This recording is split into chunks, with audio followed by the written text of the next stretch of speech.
All right, let's get right into it. Today, we're going to break down one single, absolutely legendary performance in cricket. We're talking about one innings that basically rewrote a decade of history and cemented a player's legacy forever. And that quote right there, from his old captain, Sir Alistair Cook, that says it all, doesn't it? He said this just moments after Joe Root finally did the one thing that had always escaped him. It just perfectly captures how huge this moment really was.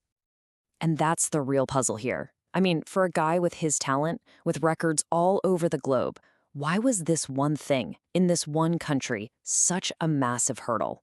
The answer, it's not just about getting lucky. It's about smart, deliberate change in strategy, right when the pressure was at its absolute peak. And that's the story we're going to unpack. Okay, so let's set the stage. Because to really get why this was such a big deal, you have to understand the struggle that came before it. For Joe Root, Australia wasn't just another tour, it was like his final frontier, a place just haunted by ghosts of failures past. So, check this out, 33.33.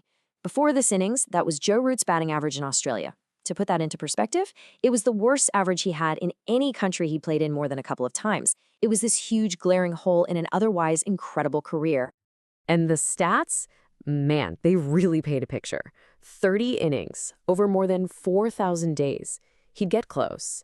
9 times he'd made it past 50, but he just could not get over that 3-figure hump. It was the one single question mark hanging over his entire career. And the pressure wasn't just coming from himself. The Australian press, of course, they had a field day with his struggles. They even gave him this nickname, Average Joe. The story was pretty much set in stone. Everywhere else, he's a world beater. In Australia, he's just average.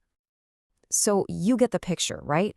All this history, all this pressure piled on his shoulders, and on this particular day, his quest for that century was nearly over before it even had a chance to get started.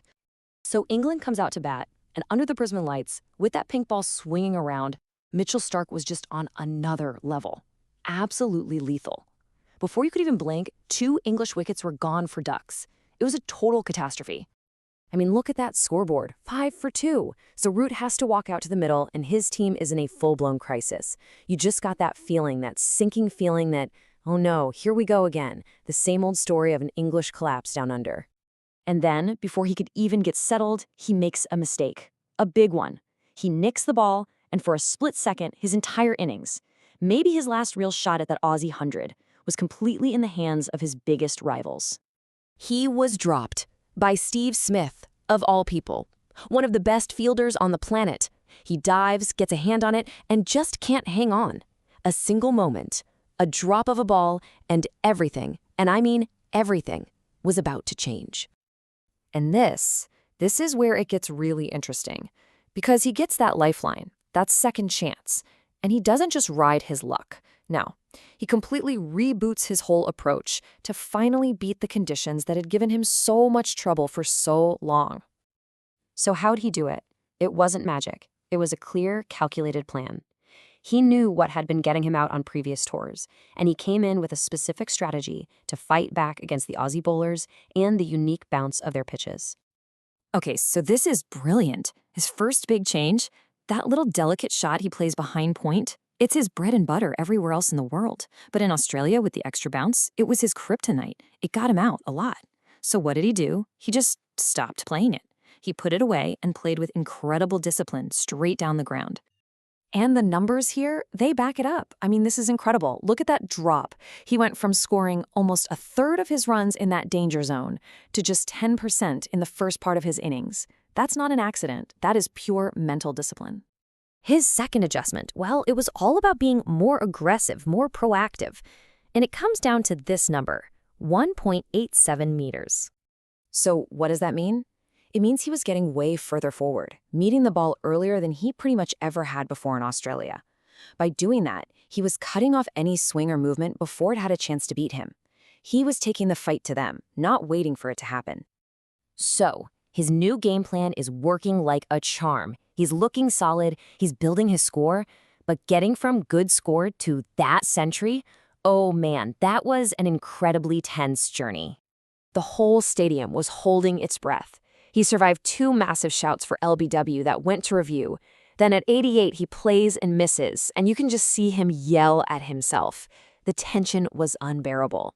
And then, finally, a calm flick off his pads, and the wait was over. And the celebration, it said everything. It wasn't some wild, over-the-top moment. It was just a quiet shrug, a look to the sky. It was pure, unfiltered relief. He'd finally climbed his personal mountain. So, okay, it's 1 innings, 100 runs.